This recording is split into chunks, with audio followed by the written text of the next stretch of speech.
Anyway, then we can a little bit save time with this media thing. Before even the Ertugrul and other series, there was a huge historical brotherhood, even the lack of communication mechanisms, etc., with the Ottoman and India, or the Babur Shah or Mughal days, they say it in English. You know, there was very strong bonds and very strong connections. In Turkish, we have something very rare and very valuable. We say bulunmaz Hint kumaşı. This is the kumash or the tissue or textile that's unreachable, which is very valuable. But we know what. Yes. We will build our Riyasat, our nation, and we will build like just like Usman. Yes, I was in Azerbaijan. They are also Turkish people, you know that. And with the Karabakh victory, they were ecstatic about Pakistan support. Of course, Turkey support them, but they were very happy about the Pakistani people and the government support for the Karabakh people, the Middle East, because Turkey opened up to the Middle East lately. In the earlier days, Turkey with Kemalism and some narrow-minded, not all of them, of course, but some narrow-minded people just focus on the West. And I said, now with the AK Party, the government was beginning to be interested in the Middle East. I said I should also be interested in the Middle East and the Muslim world, and I improved my Arabic. I learned Arabic in Egypt after a while. We had this pilot program like this with the Turkish Arab French. You should also learn Urdu. This is the opening and kind of a discussion and consulting with each other. This is the, so let me finish and then you can add and you can maybe suggest other ideas. But the main focus is to bring Turkish and Pakistani youth together to learn their language, as I mentioned in the description, also to discuss different issues, also practice maybe languages, either Turkish or Urdu or even English like this.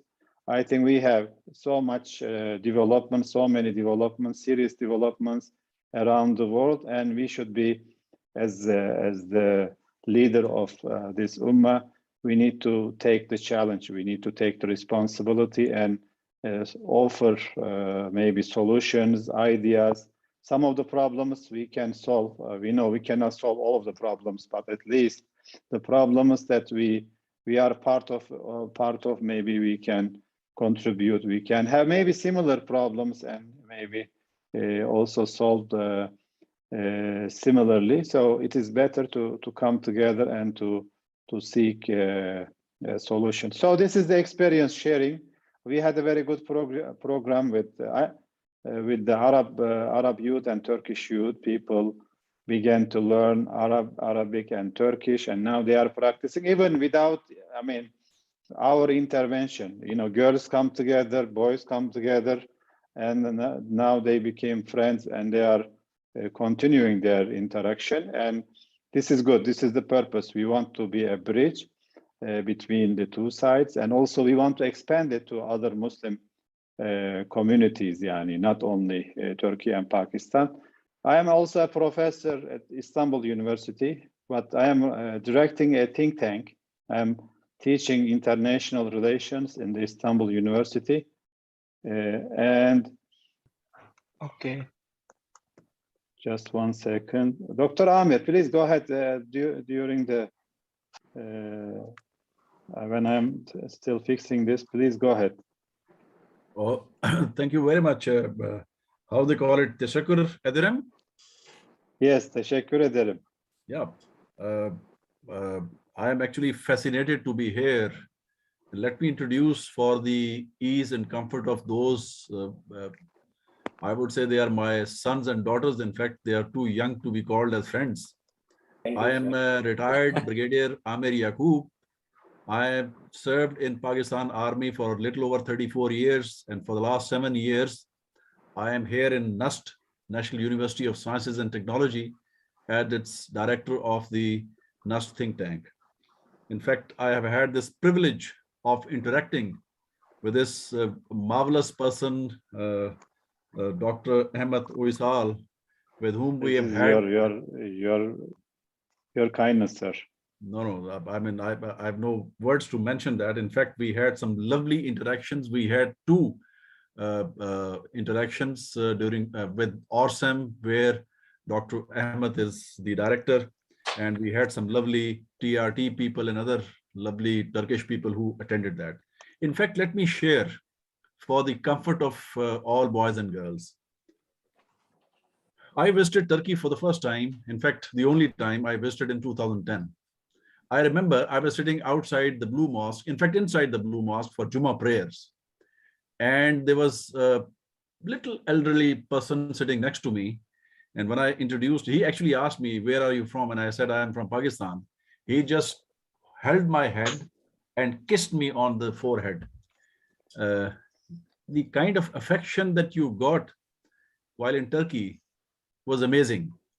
In fact, let me also share that my both daughters, I hope people in Pakistan and Turkey, the young people, know that there is a forum of ISAC. It's a student body forum which was established after World War II. And if you adopt that path, you can visit Turkey, people from Pakistan, and I believe from Turkey to Pakistan, you can stay here. Your stay is free of cost. Your accommodation is covered, your food is covered, and actually you find a job also for about 8 weeks. That's what my daughters did. And I was actually fascinated because my daughters felt so much at home while in Turkey. And I mean, this is the kind of association. What important point that I would like to bring home is please the future repeat the name of that institution. Sorry?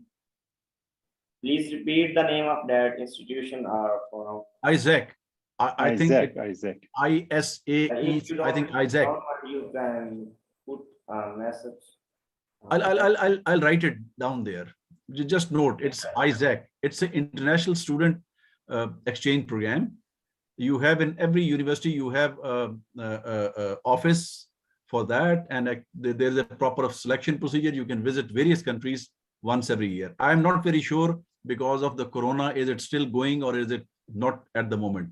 Because my daughter visited about 3 years back, for four years back actually. But what I would like to mention is that you see, our association with Pakistan and Turkey particularly dates back to, should I say, hundreds of years. In fact, that Muslim Brotherhood is deeply fascinated. I hope Pakistan also knows, for the consumption of those Pakistani young people, that the embassy in Turkey, the avenue on which it is situated is called Jinnah Avenue.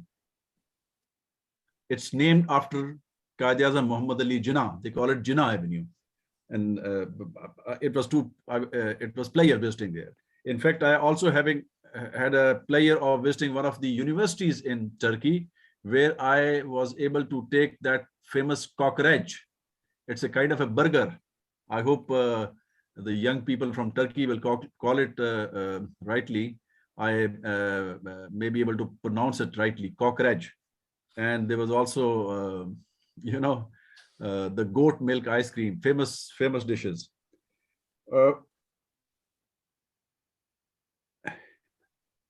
Our relationship has grown tremendously over the past, I would say, 5 to 10 years, or maybe 10 to 15 years.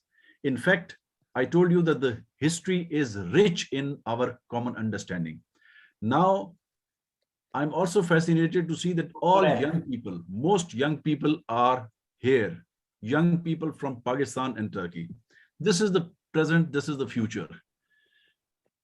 I did my 1-year course in China, and I can tell you the kind of interactions the young people can do and associate and build and help to build relationship is enormous. I mean, we old people, relatively old people, can certainly provide our experiences and guidelines. But the kind of association with the young people in the shape of student exchanges, in the shape of cultural exchanges, and let me also mention, which I think I'll recommend to Dr. Ahmet Uysal, the research, the knowledge economy, the research exchanges, the student exchange programs, where people should be able to freely move from one place to the other. Some visa relaxation programs, whereby you have group of students visiting from one place to the other. That will give tremendous impetus to this relationship. But let me be forthright, because I'm from the defense side. I can tell you we have already progressed enormously in the defense field, but surely the ultimate solution for developing relationship lies in developing people-to-people exchanges, and that is the young people. Let me also mention that Dr. Ahmed did talk about learning languages. Yes, we can talk with each other in English, but let me tell you, there is nothing more fascinating than speaking in the native languages. We should be able to speak the Turkish language, and Turkey should be able to speak the Urdu language. You will feel more close in hearts. And that is what I think is a very good initiative. Turkey is not a very difficult language. Turkish is certainly not a difficult language. Chinese is much, much more difficult. I would say I'll surely advise our young people in Pakistan to learn this wonderful language. Turkey has a rich history. They have the tourism industry is marvelous. And I think we talked to the ambassador, Turkish ambassador here in Pakistan, whom we invited a little while early to address in one of our conferences, which was held on tourism development in Pakistan. And he was very forthright in accepting our request to help us in developing our tourism sector. And I think the young people can also exchange experiences of tourism from one place to the other. That's how you build, and you can, Dr. Amir. Anyway, I and the other one, please copy, and I'll send you via the email. I'll try to, but please copy this one for now. You have to copy that, first of all. Okay, inshallah. Thank you very much. Please complete your word. Sorry for the.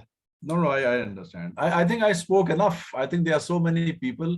It will be better to listen from them also, because the older people tend to speak more, to speak about their experience, and I have plenty of them. In fact, I had my students from Turkey. I was directing staff or instructor in National Defense University.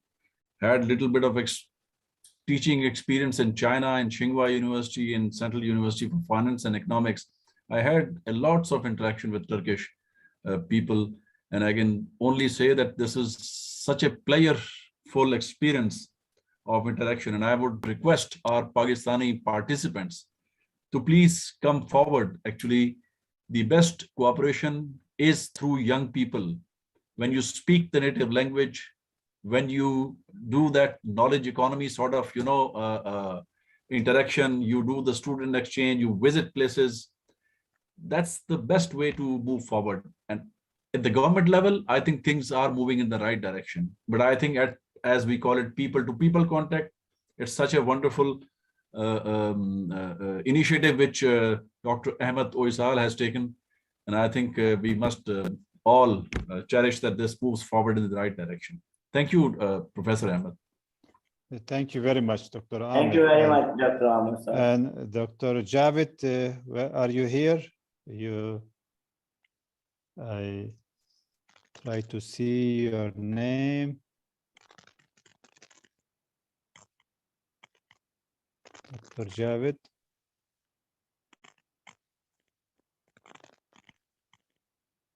He was with us, but honestly, because of my school side.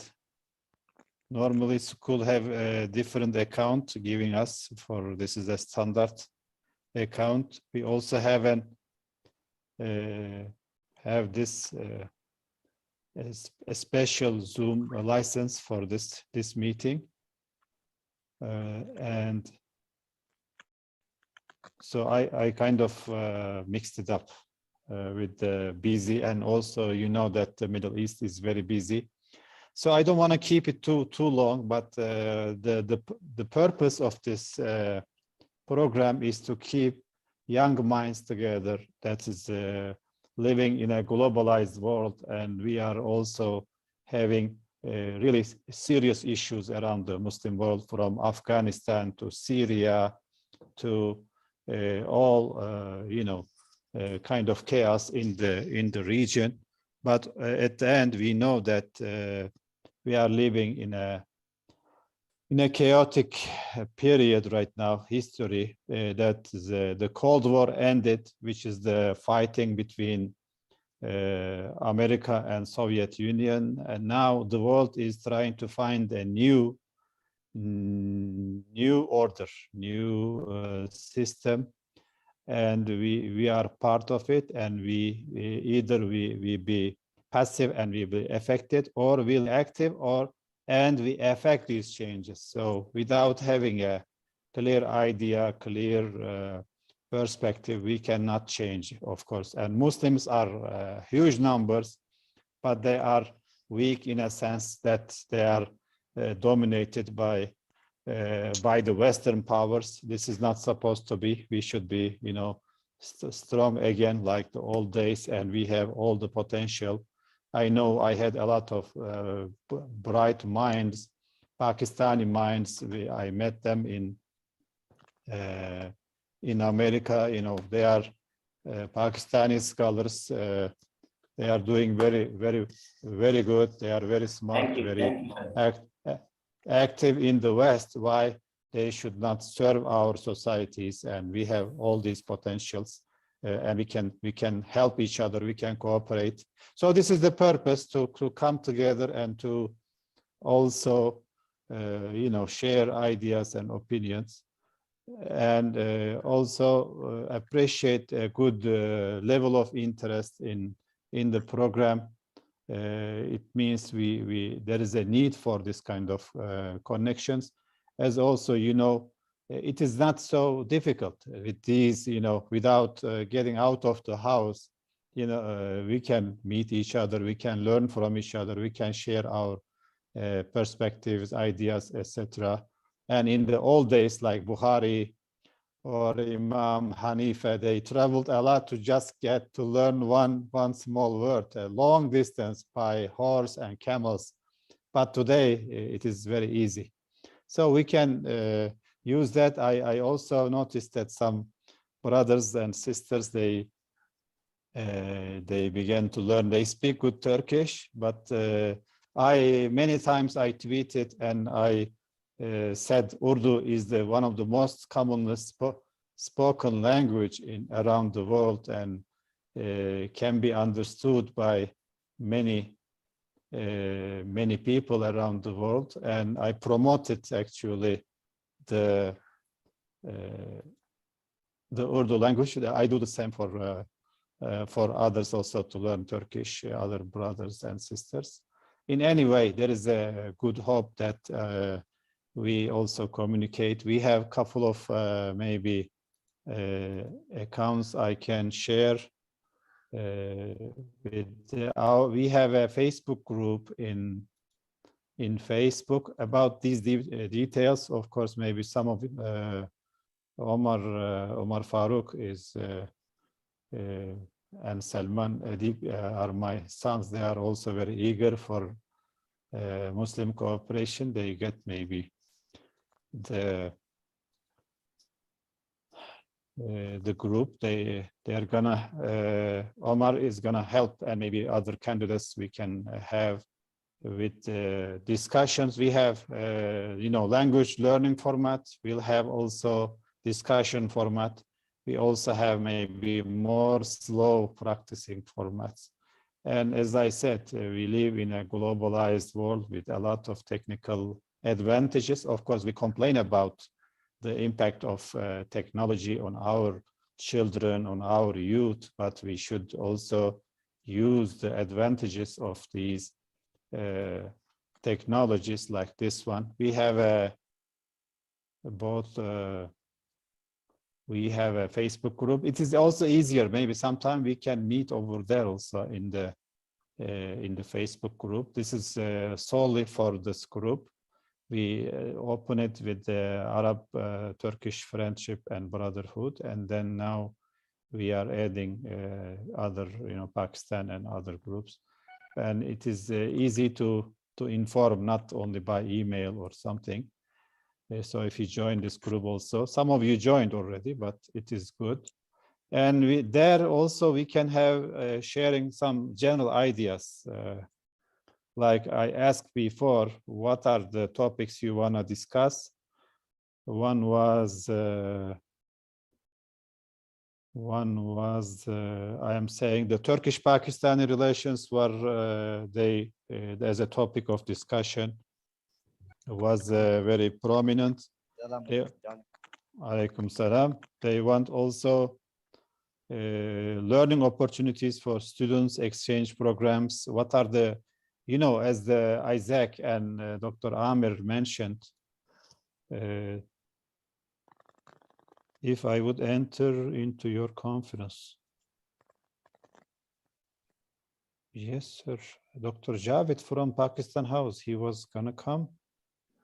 He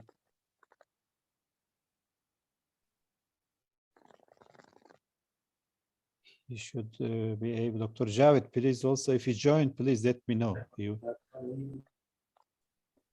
And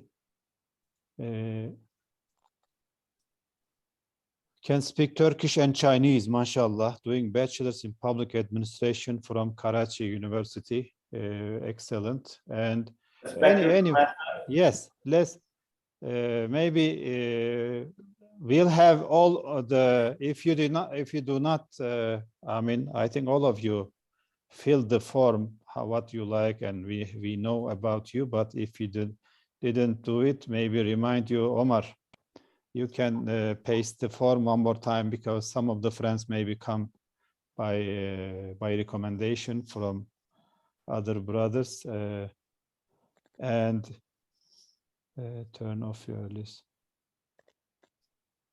And please, I mean, sometimes people enter and it becomes mistake, and be also nice to each other. We want to improve the brotherhood and sisterhood. So sometimes mistakes happen, but it is not because of maybe rudeness or something. Sometimes these technical issues can, make you busy. Oh, Dr. Javed, welcome. Please turn on your mic and want to have you. Alaikum salam. Good evening. I also, because of this mistake I made with the school account, instead of this account, we kind of. No, I think it's fine. There is no issue at all. Please don't apologize. Fine, no problem. And also we missed, some Turkish scholars. They were gonna come, and I couldn't. Maybe they couldn't see the new link. And but thank you very much for inviting. Thank you. Please have a couple of words why Turkey and Pakistan should cooperate more, and maybe a couple of minutes, and then inshallah let me check if anything. Yes. Any people are asking. If you are interested to ask questions, right? Yes, please. All right. First of all, my name is Muhammad Javed. I'm Director General Pakistan House and Nordic Institute of Stability Studies. Pakistan House is based in Islamabad, and Nordic Institute is based in Denmark. And our main areas of interest are Middle East, of course, but Turkey, Pakistan, Afghanistan, US relations. And we have been in this kind of business, as we say, for a very long time. My experience with Turkey has been great in terms of I had the opportunity to teach at various Center for Excellences in Ankara and Istanbul for the past 4 years, 5 years actually. And these are under the command of their military, but also I had a great interaction with the social scientists, with the universities. And I always thought actually, because, you know, at the level where scholars and academicians and policymakers interact, that does make a sense to, in order to exchange views on policies, how it appears. But I think there was a big gap which I could have seen. I mean, in terms of people-to-people contact, there had been contacts, but in terms of youth, which are the future of both countries, if I may say so, that was absolutely has been missing for a very, very long time. And I think, to be honest, when Dr. Ahmed wrote me on this one, first I went into this, and then I heard your message, and then I went into further detail and saw your previous, the project you made with Arab youth as well. So my understanding is that it was long coming, and it is a great initiative. Why? Because simply learning language is the foundation of understanding the culture, number one. Number two, if you cannot read the history and literature of each other countries, you can't really study the country. And once you are interested to know the society, you would know that there are so many similarities. Look, Urdu language itself, if I pronounce correctly, Urd or Urd. Urdu, I mean, the troop, like, you know, it's called the sort of our language is. It's the same with wow. They write it with the wow, yani the same. But we say oh, you say oh, no problem. Oh, okay, so I think it's to be honest, this was one of the for me it was a great aspiration in terms of that. If I could say a few words on the forum, of course, I would like to contribute more to it to enhance the capacity of youngsters to practically and really in an integrated fashion to come and meet each other, learn languages, learn culture. You know, we call it mannerism, social mannerism and social norms, which are very important. Many hiccups comes between the relationship when you have no understanding about the value system of other countries. When you travel, you make a lot of mistakes that you do not know which gestures, the way you pronounce, the way you talk to people, the way you interact and engage. I think this is one of the two factors I would say would really contribute for the young generation, because one way or the other, myself, Dr. Ahmed, and many other those who are aging in terms of their field or profession, the youngsters would be the torch bearers. And I think their understanding of each other's countries would be much better than us. Of course, we know each other's countries, but this initiative would directly impact the way you communicate to each other. So I think this is all what I like to say, that this is a great initiative. And this initiative basically has set the stage for future cooperation and maybe joint projects in terms of how the youth perceive the international affairs, how the youth look at the IT development, the modern artificial intelligence, role of artificial intelligence, sentiment analysis, social media, digital media's power, how they can really present their views to each other and how they understand. Because look, the perspective, the society's perspectives are different. Pakistani youth face different experiences. Pakistani youth face in a way in which has a subcontinental and a kind of more, it's Oriental, but it's kind of more subcontinental approach to the issues.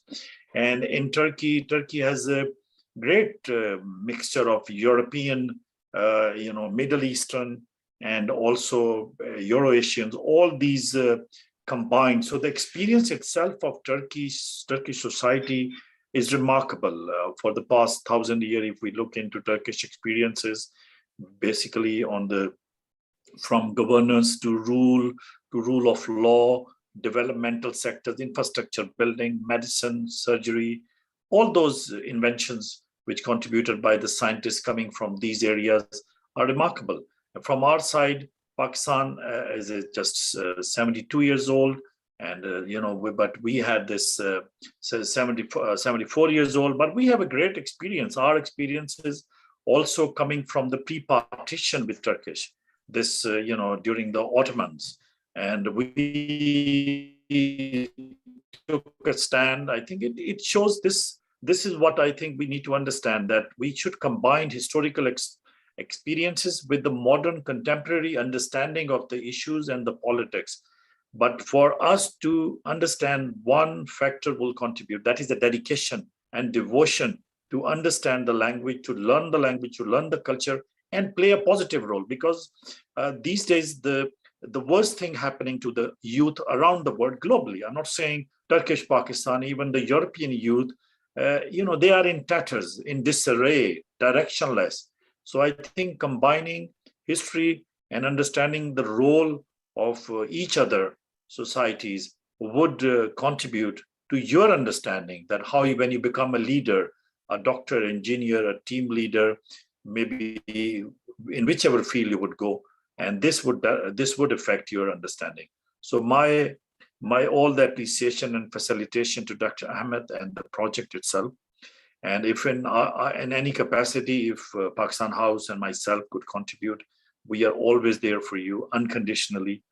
We will be very happy to do a joint projects, maybe a joint book which can have a bilingual book on Turkish and Urdu, and some bilingual newsletters too, and also these digital classes, if you can conduct each other online classes to learning Turkish and others, and learning about the dishes. When I went to Turkey, which and every province, every area has their own cookbook, and people don't know that, because those who live in Europe, they know few dishes. They are not Turkish dishes, basically. When you go in Turkey, you will see that it's a remarkable and it's a huge list which you will feel, and you will fall in love with it. I think if they come to Pakistan, they would understand that from our northern area to Thar and to Karachi, and we have a tremendous scenery. Our food is excellent. I mean, we can make in a 30 minutes, we can make these pakoras and all that, and we can feed our guests quickly. And we can also feel our guests like the Turkish do, eat more. This is also cultural code that we want to show our hospitality. And I think with what this, what is the most favorite dish in your culture?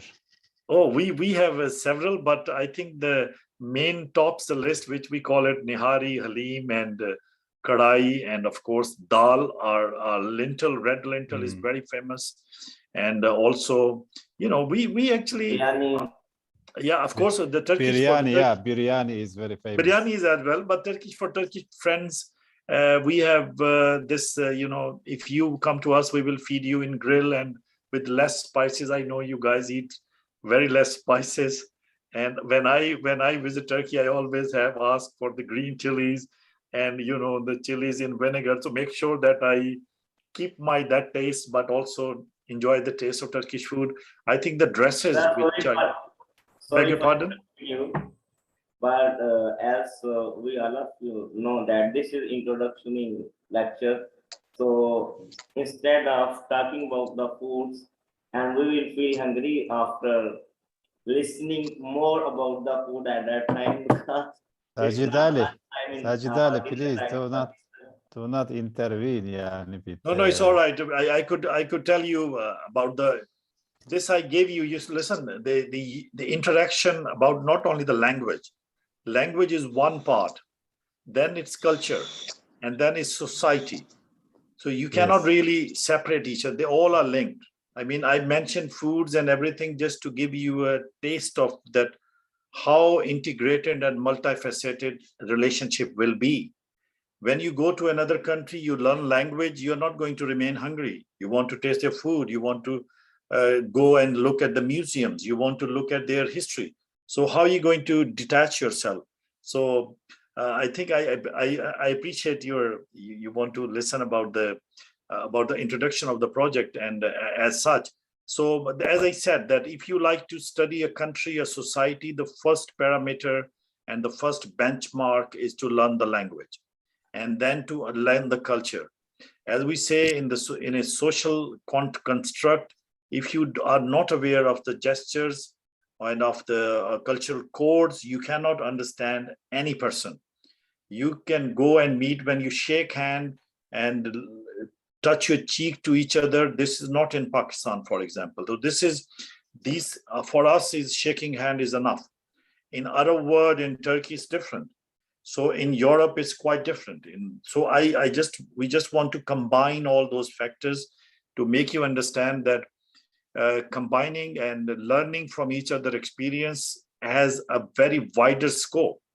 It has not one single factor. It has a factor coming from, I would say, from your cultural literature, from your area of expertise to all the way. So as I said, stepping stone is language, then it's writing, reading each other's history, fiction, novel, how you perceive the society is very, very important.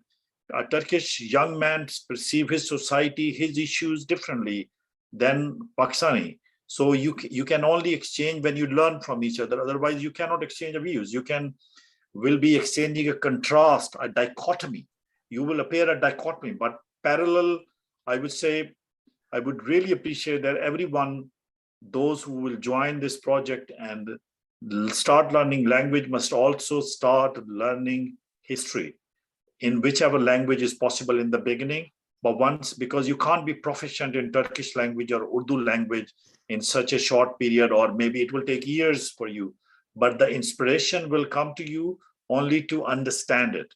If you really are interested to understand, that's number one, because your commitment, your passion evolves with the passage of time. It will not come suddenly. First, maybe it would look very difficult for you to learn another language at this age. But in my view, when you know good Urdu, I think learn Turkish is easy. And same goes for the Turkish speakers. If you are really avoid slangs and you are literary, or you know your language very well, because this is not, even you are a native, it's not possible. I mean, the English people speak very good English, but they use colloquial languages, street language, and that's not English. Sometimes when they misuse the words. Same goes for all languages. Yes. With this, I would like to thank you very much, Dr. Ahmed. Yes. And if you guys have a question, please ask brutally, straightforwardly. I will try to answer them. Thank you. Yes, thank you very much, Dr. Muhammad Javed. Also very passionate. I am very encouraged by your words. And this is a collective effort. We wanna, move together. This is Muslim Ummah is a huge Ummah, and we feel the hearts are together. We know in the First World War, Second World War, there was a good support from the Indian Muslims, which is covering the Pakistanis, were the major part of it. And there were so much money came, and they used the extra money from these donations to make the bank. The country was people give their jewelry. Yes, the women give their jewelry So we are very much appreciative of these historical ties. You mentioned, when I was in America, I had a Pakistani friend. Omar used to visit them a lot when he was a baby. They would give him, very hot food, and he got used to it. This is culture. We have a lot common things. We don't want to drag too long on this. I think one of the discussions I think that we'll have later is a good topic. How Turkey and Pakistan are related. Because we both come from Central Asia. Of course, natives became mixed with and in the same in Anatolia also. Not all of them came from Central Asia, but the good, moderate and maqul, we say. Probably you say the same. Islam is present, and we have the Hanafi school, we have Sufism and other common maybe understanding of religion. So many common things, and we discussed this, inshallah, different sessions, advantages, even disadvantages. We shouldn't complement all the time. We should talk about serious issues, problems we have and you have, For example, I have a concern about, Pakistan leaning too much on China, but I want to learn from you also, because very happy to shed light if I can, Yes. because I Yes, deal with yes. this area specifically, so we can really yes. understand that why it is important for us at this time, and it's for the past years, that why we are leaning towards China and why China is leaning towards us actually. Yes. Because we China want to feels listen. constrained by Yes. India and US, so there are unfortunate Yes, factors. we want to listen to that, and also other not so much political issues we can discuss. One thing, we got your notes, your preferences. We have a good summary of your preferences with what people want to learn language and want to volunteer, maybe sometime teaching. And so we have a Turkish learning program. So we'll soon be 2-3 hours a week, not maybe tiresome, but this will be announced according to those who want to learn maybe Urdu. We will have a different call for them. We don't want to bother all of them. Maybe in the Facebook group we can mention in case sometime email doesn't go, or somehow maybe others want to join. I think the two critical issue is those who speak Turkish, they can come from the Pakistani brothers. We can have a discussion in practice session. Those who speak moderate Turkish, moderate or intermediate Urdu, I don't think Urdu speaking too many, but still we can find. And there is also Urdu department. I think almost like many universities, they should open more departments teaching Urdu. For example, Iran is pushing too hard to teach Persian. I think Pakistan also should push more to teach Urdu. I think we will contribute to that, to open more departments of Urdu in Turkey. Mm-hmm. We will try to see what we can do, arrange maybe a Turkey chair, Urdu chair in Turkish universities. Yes. That could be one of the good examples. We can discuss these academic programs and discussion programs. We'll get back to you for this. And I wanna, before we move in, I wanna listen also, because we are also not we are young, but not so young. So no, we like to listen to the young people. Yes, that's what I said. We want to listen to the bearers. really young people. They are the main people actually. Yes, they are the future. Yes, Ustaz Muhammad, he was raising hand. Muhammad Abdullah Saad, please go ahead. What you want to say, and want to hear you. After that, those who want to speak, please unmute yourself first and then speak. Also, those who want voice, maybe raise hands, and then we'll have a couple of ideas and comments, and maybe introduction also. This is your platform. We are just the bridge. We are just wasila, yani, we say. And inshallah, one good thing with Ustaz Muhammad, we are waiting for your mic. If you are speaking, we don't hear you. Maybe he got disconnected. Khalid, I'll come back to you. Ustaz Khalid. There is one good thing, just show you while you are here. There is a good program in this, because with the license, we can split into groups, discuss maybe in different groups, 2 Turkish, 2 Pakistanis, and come good interaction. Maybe 3-4 groups, and then come back and share our ideas. I think it's especially good for brainstorming, rather than 100 waiting for mic. 5 to 10 people come together, and then discuss it. Maybe create a collective, common ground. I think I can see 2 hands, Mr. Sajjad. Yes. I'm gonna listen to them, but let me just, Sajjad Bey, please go ahead. Please unmute yourself, yes. Yes, Sajid Ali. Yes, thank you very much, sir. Pakistan Are you able to Zindabad. listen to me? Yes, Pakistan Zindabad. Yes, Turkey is also Zindabad. Zindabad. You know, we say both. Zinde means like alive. Abad is Okay. like prosperous or something. How I you think say? it's How you pronounce in Turkey, Pakistan, Zindabad? Pakistan çok yaşa. Pakistan? Çok yaşa. Çok yaşa. Okay. Yes. We have Long also, live Pakistan yani. we have also listen these words in Turkish dramas like Ertuğrul Gazi and Yes. Please go ahead. Bismillahirrahmanirrahim.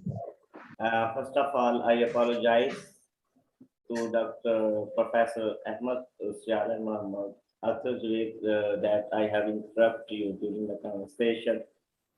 And it was just a bit that I want to participate. My name is Sajid Ali, and I have recently completed my Master of Philosophy in Environmental Sciences from GC University, Faisalabad. And now I'm going to UK, England. I have got my admission, and I have got my admission letter from Penn University in England. And inshallah, after 2 to 3 months, I will be there to pursue my PhD in climate change, which is a global problem. Which is And a very important topic, sir. Yes. Thank you. Yes, sir. All of you have listened about that, hear about that. And our country, unfortunately, is on number 8 that are affected from the climate change. But we are not participating to causes of the climate change. But we are being affected, and we also appreciate our Prime Minister Imran Khan that he have announced a project of 10 million trees projects so that we can participate, we can get away from the directions which are being coming from climate change. So I have 1 year experience of applying in different universities. So I am familiar with many scholarships. So I'm just suggesting that idea. I'm also available for all the students who want to apply for undergraduate, who want to apply for the master, who want to apply for the doctorate. I'm available to that students for Pakistani and Turkish students that different type of scholarship which are in Europe, which are in China, which are in Hong Kong, and in Turkey also. I am familiar about that, and I also know about the Japanese scholarships, their requirements, and how to fill the applications, how to get that, how to get acceptance letter. So I will inshallah share that ideas when you will give me chance. So I will participate like that, and I am also willing to teach Urdu to Turkish students.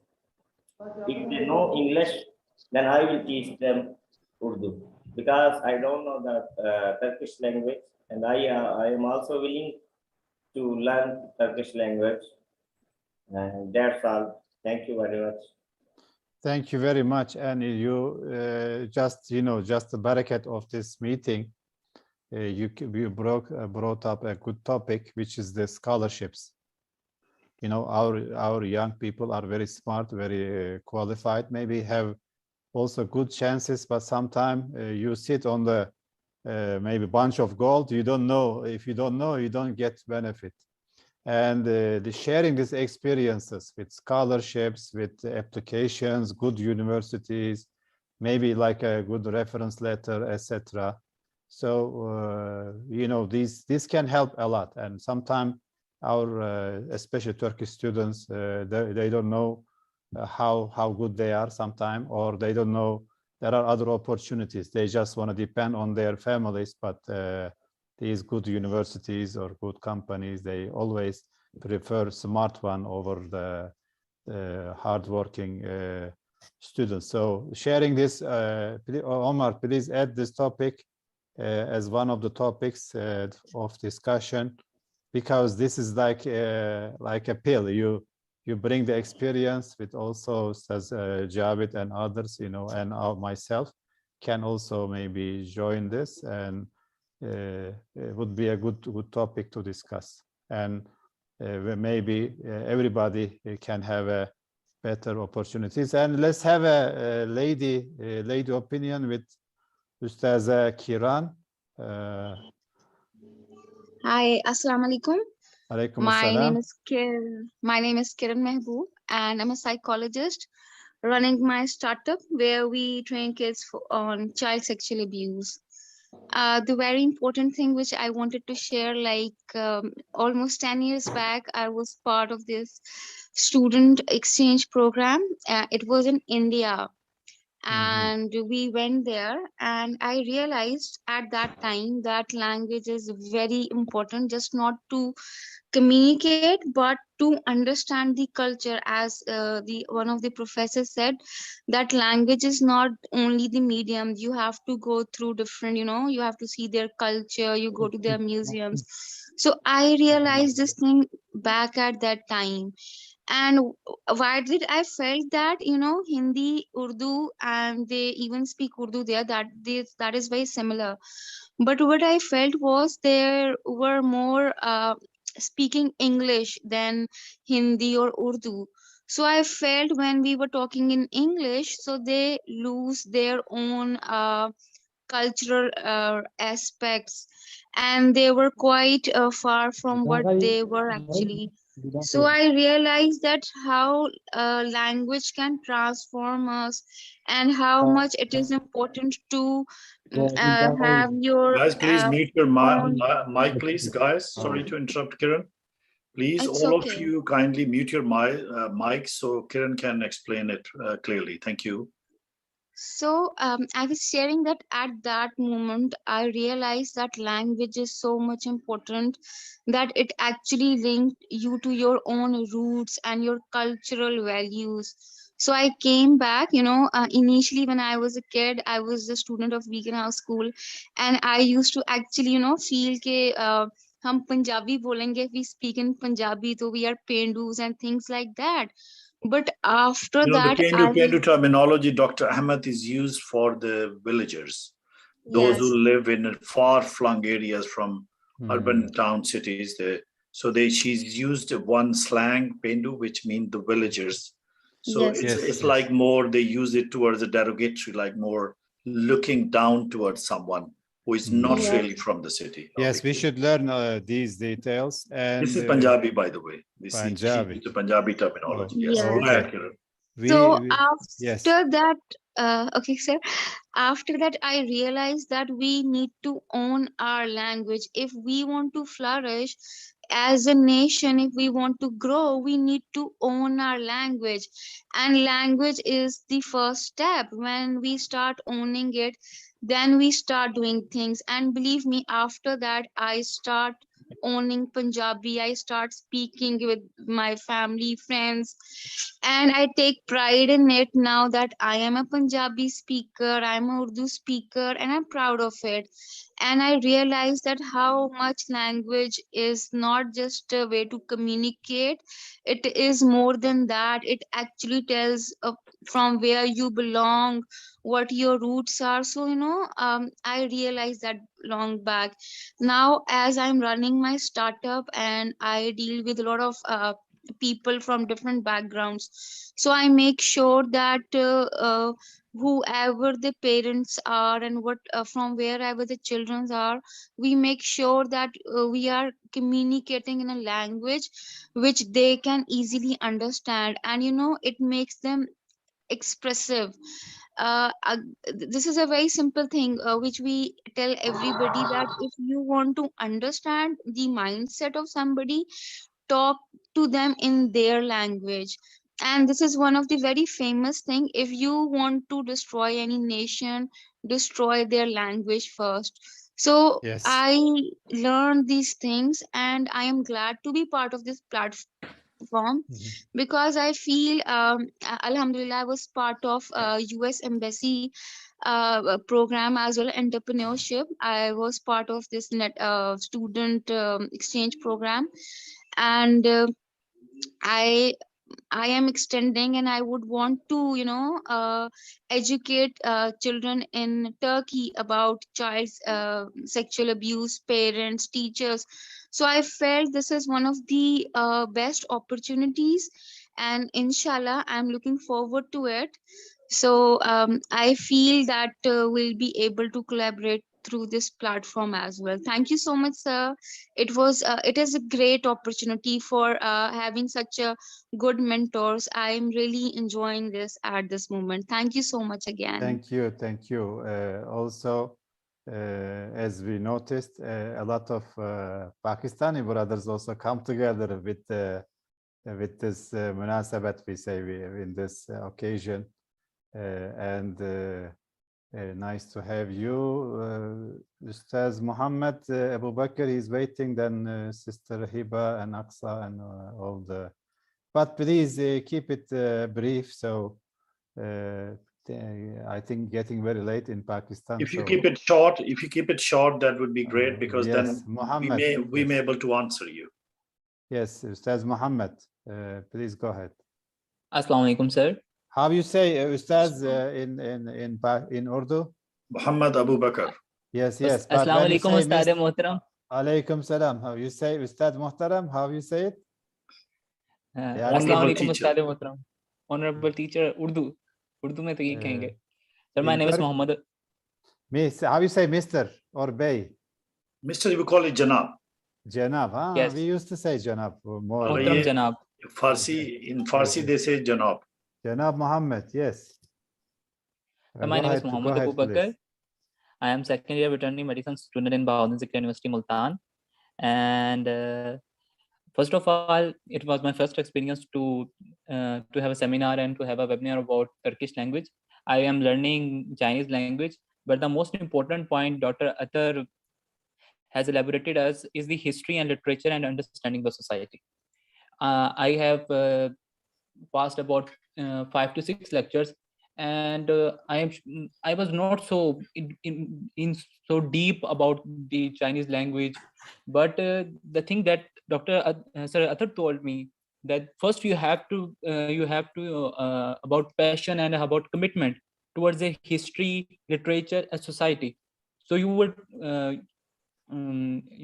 take with English अच्छी नहीं है, so you would most of the time क्या कहते हैं, so you get into the society, and other thing that you will that it will help you to learn the Chinese language.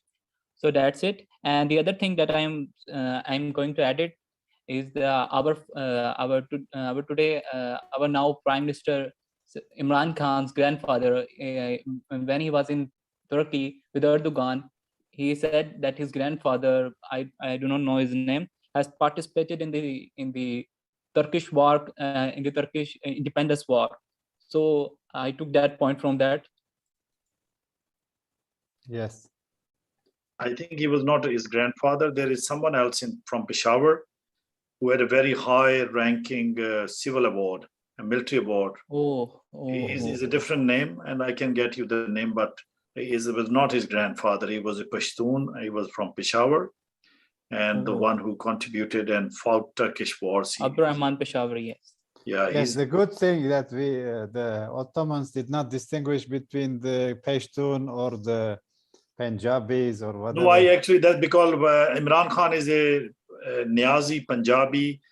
He's a Barki, and he's from Miawali, and they migrated from India, and so they have it's a Punjabi Pathan, like the Punjabi speaking and Urdu speaking, not really Pashto speaking.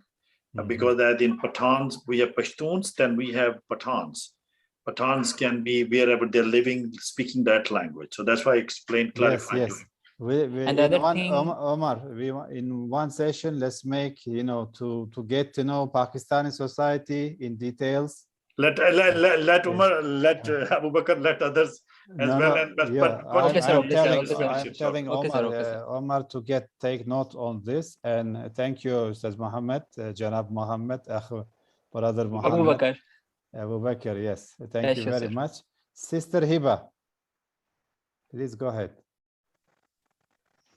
Thank you so much, Professor Ahmed. Assalamu alaikum, everyone.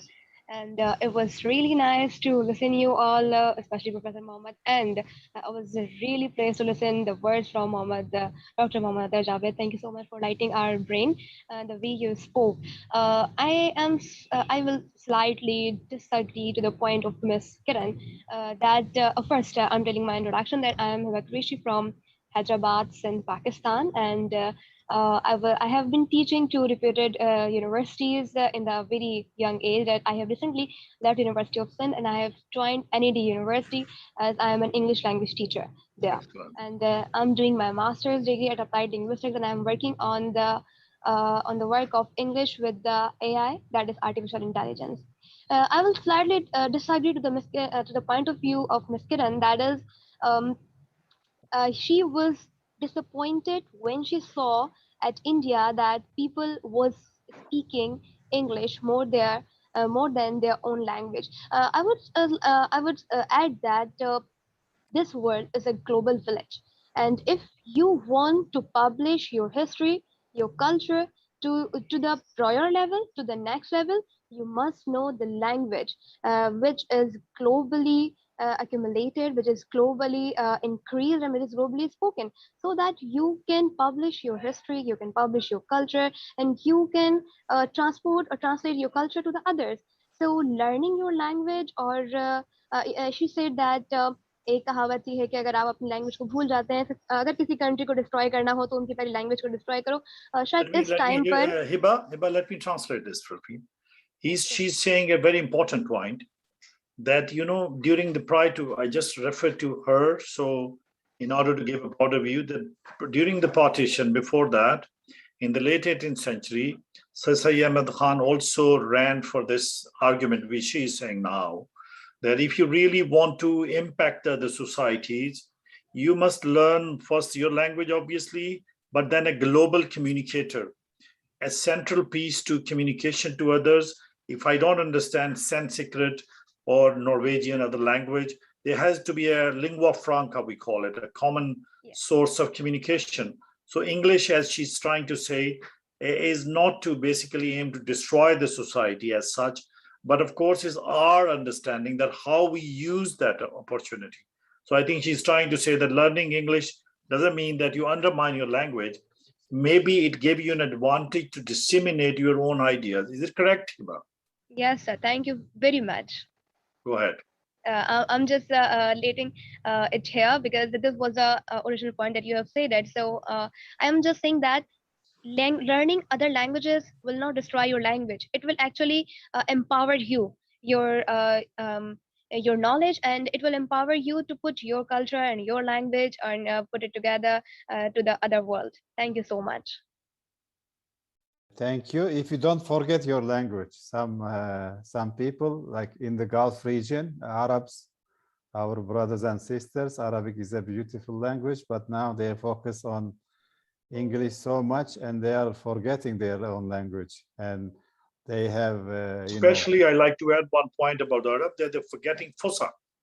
Fusha, yes. Also, because the language which basically everything is on it is for Fusha, and they're forgetting it because it's too cumbersome to learn the own language, because Arabic is a very wide language. Please go ahead, Doctor. Yes, Sister Maryam. Sarfiraz. Yes, Maryam Sarfiraz. Assalam, sir. And merhaba to Dr. Ahmet Uysal, and assalam to my all colleagues. My friends and colleagues from here, Pakistan and Turkey, I guess they have a very good point of view and very good suggestions to discuss. What I was wondering about, what Pakistan and Turkey joint-handedly can work towards Sufism and science. Like when we read about the Mevlana Rumi, I guess more than East, he is more famous in West. I was talking to my American friend, and he said that his heart was touched by his poetry. I was just wondering that a man 800 years ago can touch hearts now. Then if we promote him like in a more positive manner, then what the positive impactful we both nation can have. The second thing was like Yunus Emre. I guess the Turkish people can know more about the poet. He's more famous in Turkey than the Mevlana. And the third thing was that in the past, if we study our Islamic history or even our country history, the Islam and religion were not separated. There was a use the term Khanka, and I don't know what is specific term used in English, Khanka. Okay, Khanka is actually basically in the old times is more in the subcontinent where you have a grave of a saint, and then you have a madrasa, religious seminary, and then you have this kind of halqa they call it, where they get together in the evening. So it's like more a combination of all these three things. It came from subcontinent. It is not a terminology being used here. I don't know. Dr. Muhammad, we still use the halqa for the Sufi. I know halqa, but not khanka. Yeah, we said halqa. Halqa in Konya. This kind of meetings. Halqa, but not no. No, it can be maybe a religious ceremony, or it can be ilm halqa. We say ilm halqa. No. Yes, Khanka, it's a in Pakistani Khanka, you are saying. We also use Khanka. halqa. A building that is associated for the teachings of Islam and all Sufism or the Sharia. Three combinations, yes. Yeah. Like if we study the Islamic history, then the scientists were not separated from Islam. But we missing in our generation that okay, we are progressing and we are working towards our future together, but we shouldn't forget our roots from where we started. Like I was reading a book, Ikigai. It is based on the Japanese wisdom. What they are doing that, yes, they are they are advancing in technology, but they are also refining their traditional tricks and skills, and they are most refined people in the globe. If we study them, they are working on the unity of technology and their roots. That's what I was saying. Thank you, ma'am. Thank you very much. And your major was? I forgot. Okay, I graduated from National University of Science and Technology in Environmental Science, and now I'm going to America for the Baylor University to start my PhD in Climate Change Science and Atmospheric Chemistry. Oh, mashallah. May Allah make you a very successful science person.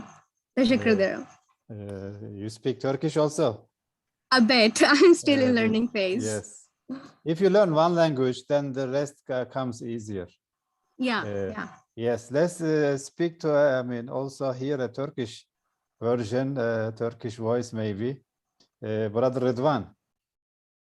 Thank you, Hocam. I'm very grateful to be in this meeting, and I really congratulate you, Hocam, because we are very grateful with your works. Yeah, no, we are trying to help only. Thank you, this Hocam. is your success, your effort. Thank you. Thank you, Hocam. I didn't want to break up the conversation, but I will.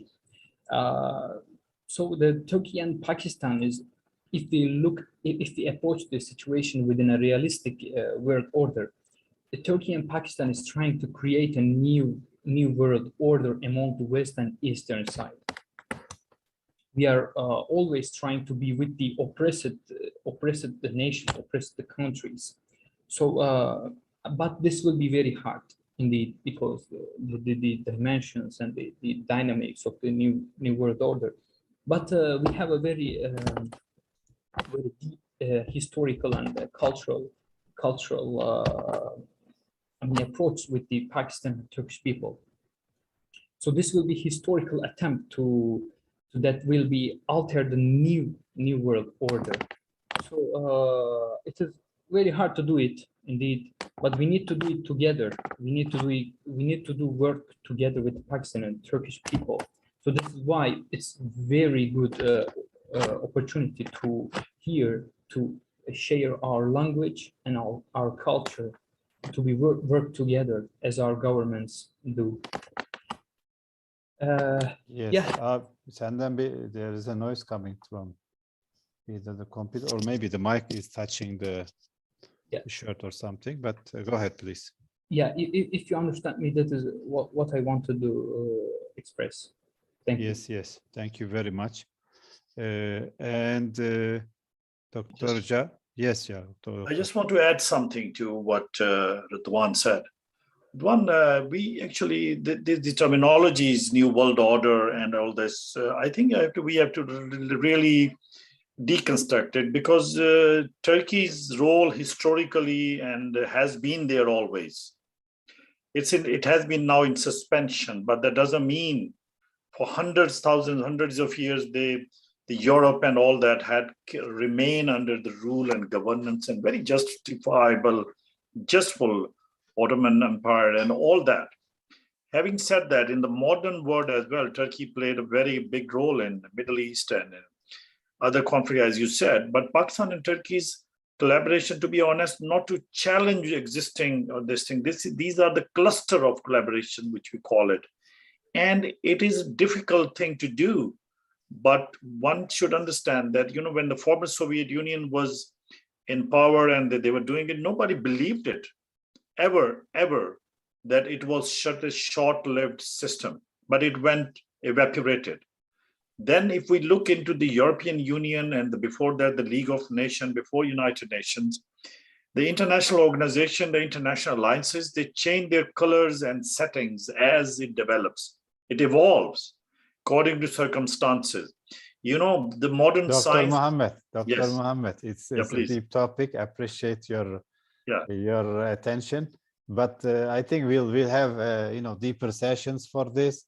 I know you are in the West, so you don't feel sleepy, but let's wrap it up very quickly, and forgive me if I. Please go ahead. But we wanna have you to chair one discussion with these young minds, and we'll bring more Turkish scholars also, and should discuss these in details. These are really serious topics, and it's good that you bring a glimpse of it, and we'll.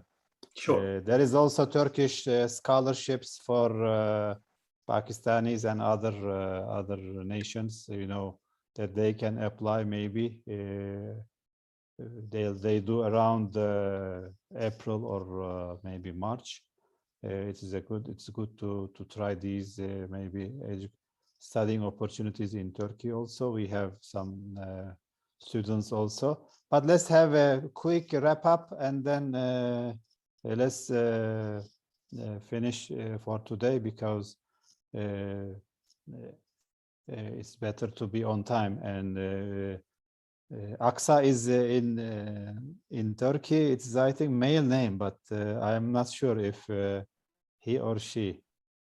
Assalamu alaikum, sir. Alaikum salam. Yes. My name is Aksa Khalid. It's a girl name. Yes, it's a great name. Yes, but we use it sometimes for males. But it's okay.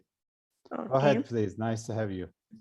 My name is Aksa Khalid, and I recently completed my bachelor's in mass communication from the Women University Multan. Now I'm doing my MPhil in mass communication studies. So the topic of discussion, like different people are sharing their views about like language, like the Kiran said about language, that one should have to have a full grip on their language. Like if I'm going to talk about like Urdu language, I'm citizen of Pakistan, I'm Pakistani, and if we're going to talk about Urdu, I'm going to talk in Urdu or Punjabi.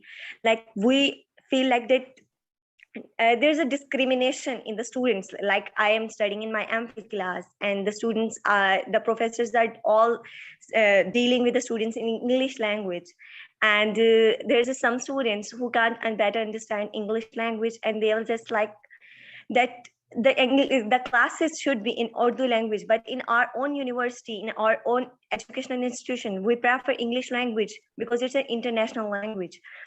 But there's like Kiran said, that the languages preserve our cultures.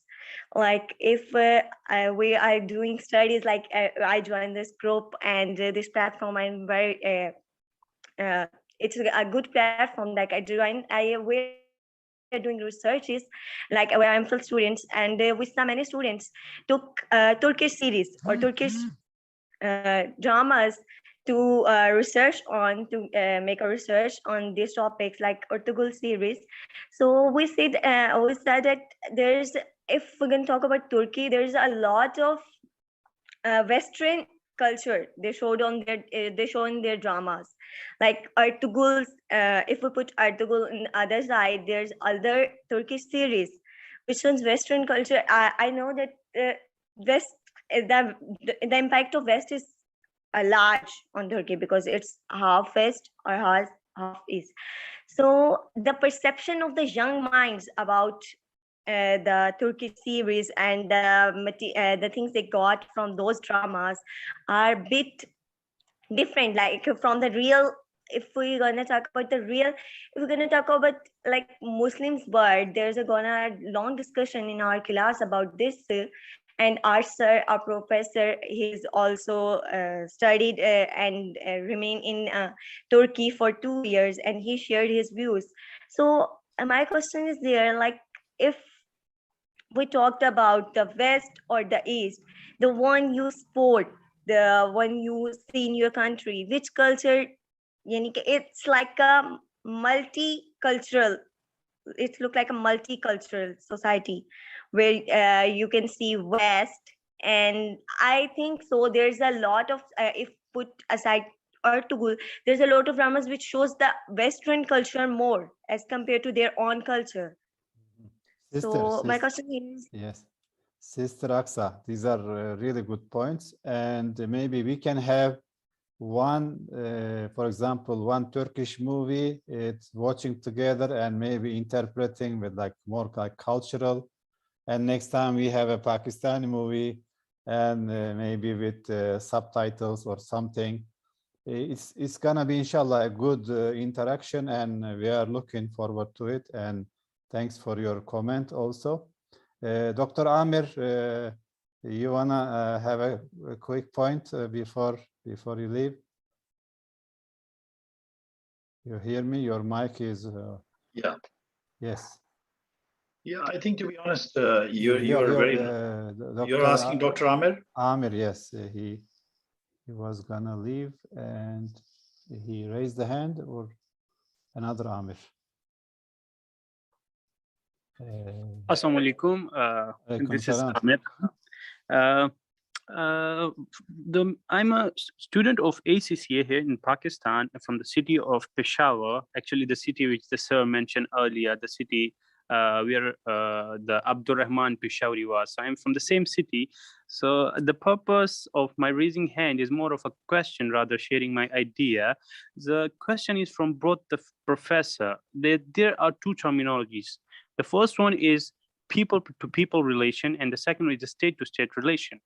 So we have a very great people-to-people relationship. A good example is that here in Pakistan, it is close to 12 at the night, and we all are sitting here to discuss about our relations in the context that tomorrow is our classes, but still we are sitting here for establishing a great relations between each other. It's really a great example of how we care about each other. So that's the people-to-people relation.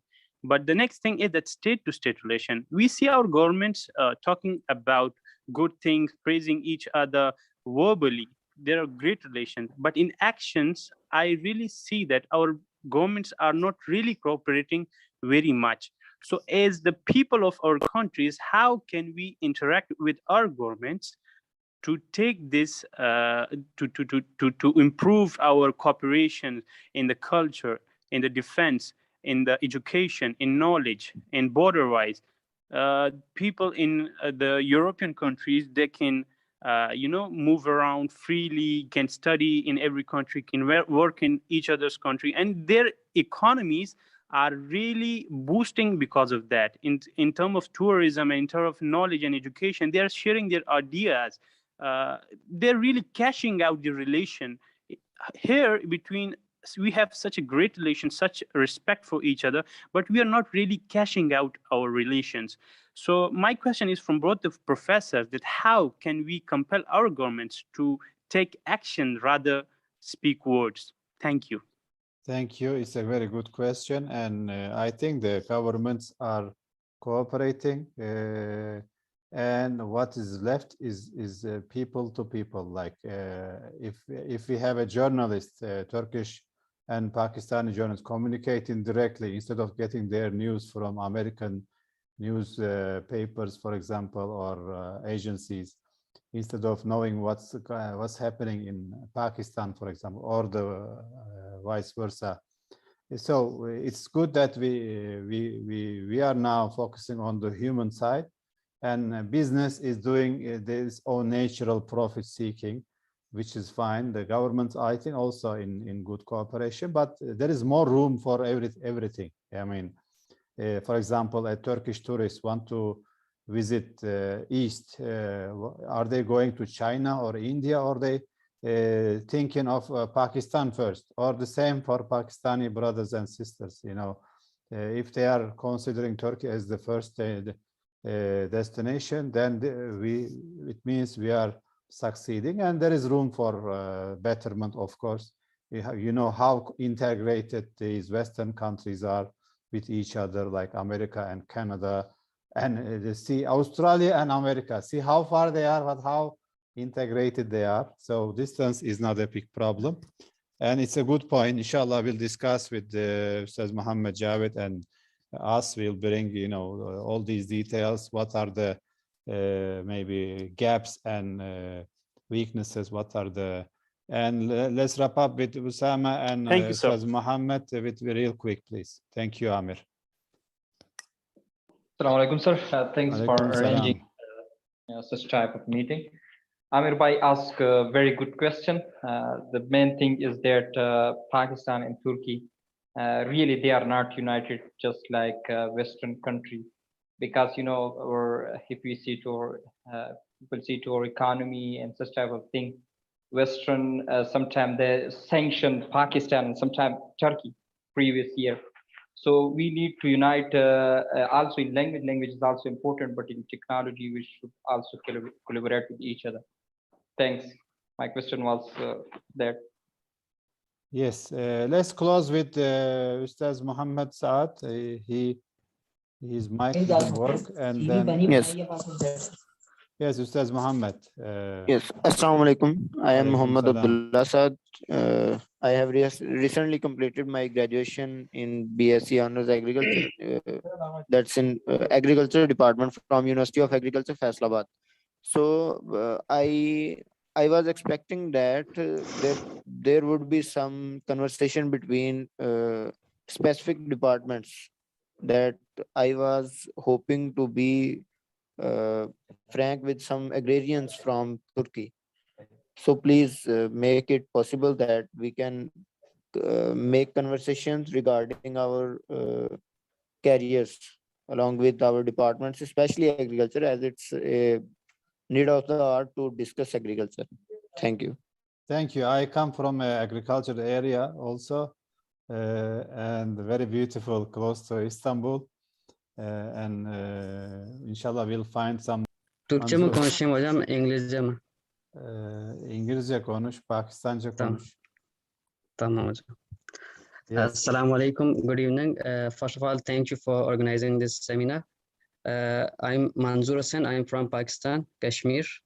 I'm here in Turkey for 8 years. When I first came, I was 15 years old. I came for high school study in Imam and then I just completed my computer science bachelor degree this year. I don't want to talk too much because it is already late.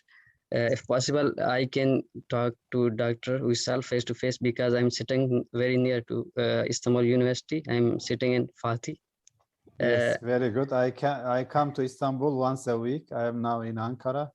Okay. But you know, this is a global world, and we'll meet, inshallah. I'll send you my number right now. Okay. Thank you. From the chat, and we close up with I think Okay. anybody left? Saad, he couldn't manage to enter. I don't know why. Can I speak now, Dr.? Yes, go ahead. Okay. My name is Khalid Mahmood. I am doing BS Sociology from Housing Zakriya Subcampus Lodhra, and also working with the British Council in Awas 2 project as a training facilitator. Our project theme is stop the violence against women and early forced marriage and child labor. And here I'm saying to all of the team of the arranging this event, it is a great opportunity for Pakistani students for learn about the Turkish culture, and also we are learning through a Turkish series in dramas in a national, which is running in national and international level. And thank you so much for giving me a chance to learn the Turkish language. Thank you. Thank you very much. May Allah, inshallah, make this effort a valuable effort, and we are responsible from the effort, not from the outcome. But all the outcomes are dependent on a good niyat, good intention. So if we have I mean, if we have the good intention and if we have the effort, we'll have outcome secured. And this is on Allah. You know, in the hadith said, Allah guarantees a good outcome. Even if it fails, we get the ajr. And as I said, we are very happy despite the technical issues and my people. We lost also some of them probably couldn't copy the link and they couldn't join us, but still, despite being late, brothers and sisters wanna have their opinion, you know, express. This is very good. This is what we need actually. We need to share our opinions. Turkish side a little bit shy, but they'll open up, and this is also normal. And at the end, you know, inshallah, we have the preferences, we have your choices, etc. What is the good time for a quality discussion? The weekend or in the evenings? Let me just, before we finalize, especially. Sir, the weekends will be preferred. Weekends, like what time for Pakistan? The same time. The same time? This is too late for, I think. I think, to be honest, if it's better that they should you generate an email, a group. They can make a group, their own WhatsApp group or some group, and then you can enter in that group, and they can decide majority, and then they can send you one time, because it shouldn't be too late for in Turkey, especially not at the weekend. Yes, you don't want Dr. Mohammed? No, for me it's fine. I will manage. Weekend is okay, Yani? No, for me I'll manage. Okay. But for the majority of the students to understand that it will be too late in Turkey. That's what you mentioned. No, this is good for Turkey, but too late for maybe Pakistan. Now it is 12 o'clock in Pakistan. Yes, this is yes. 10 o'clock in Turkey almost. Yes.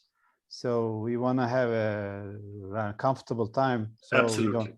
we don't want to force the discussion or maybe shut some people out and stuff. Inshallah. Just as always, we'll listen to you later, inshallah. So may Allah protect you. We love Thank you very much for inviting me. Thank you, Dr. Mohammed, and inshallah we'll have a good quality discussion. Inshallah. We have bright minds, and these are you know, the future and the hope for our brotherly nations, and together we can grow stronger. Only inshallah. Divided we will be. Assalamu alaikum, sir. Alaikum assalam wa rahmatullahi wa barakatuh.